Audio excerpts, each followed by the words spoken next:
Friends, welcome to my KS5 inform YouTube channel. ಯಾರಾದರೂ ನನ್ನ ಚಾನಲ್ನ ಸಬ್ಸ್ಕ್ರೈಬ್ ಮಾಡದೆ ನೋಡ್ತಾ ಇದ್ದರೆ ಪ್ಲೀಸ್ ಒಂದು ಸಬ್ಸ್ಕ್ರೈಬ್ ಮಾಡ್ಕೊಳ್ಳಿ.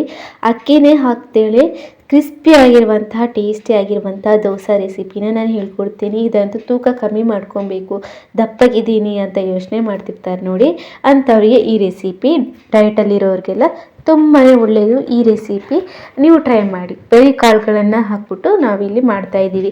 ಒಂದು ಲೋಟ ನಾವು ಹೆಸರು ಕಾಳನ್ನ ತಗೊಬೇಕು. ಹಾಗೆಯೇ 1 ಲೋಟ ಆಗುವಷ್ಟು ಕಪ್ ಕಡಲೆ ಏನಿದೆ ಅದನ್ನು ನೆನೆ ಹಾಕೋದಕ್ಕೆ ತಗೊಬೇಕು. ಹಾಗೆ 1 ಕಪ್ ಆಗುವಷ್ಟು ನವಣೆ, ಹಾಗೆಯೇ 1 ಕಪ್ ಆಗುವಷ್ಟು ಓಟ್ಸು, ಹಾಗೆ ಜೊತೆಗೆ 1-2 ಟೀ ಸ್ಪೂನ್ ಆಗುವಷ್ಟು ಮೆಂತೆಕಾಳು.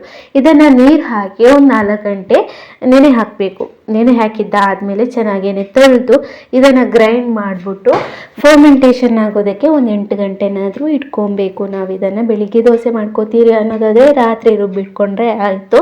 ಚೆನ್ನಾಗಿಯೇ ಫರ್ಮೆಂಟೇಷನ್ ಆಗುತ್ತೆ. ಉದ್ದಿನಕಾಳು ಹಾಕೋದು ಬೇಕಾಗಿರಲ್ಲ, ಅಷ್ಟೊಂದು ಚೆನ್ನಾಗಿ ಫರ್ಮೆಂಟೇಷನ್ ಆಗಿರುತ್ತೆ.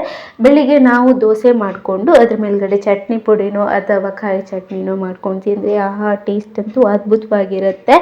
ನಾನು ತುಂಬ ದಪ್ಪಗಿದ್ದೀನಿ ಅನ್ನೋರು ಕೂಡ ಈ ರೆಸಿಪಿನ ಮಾಡ್ಕೊಂಡು ತಿಂದರೆ ಅವ್ರಿಗೆ ತುಂಬಾ ಒಳ್ಳೆಯದು, ಸಣ್ಣ ಆಗೋದಕ್ಕೆ ಹೆಲ್ಪ್ ಆಗುತ್ತೆ.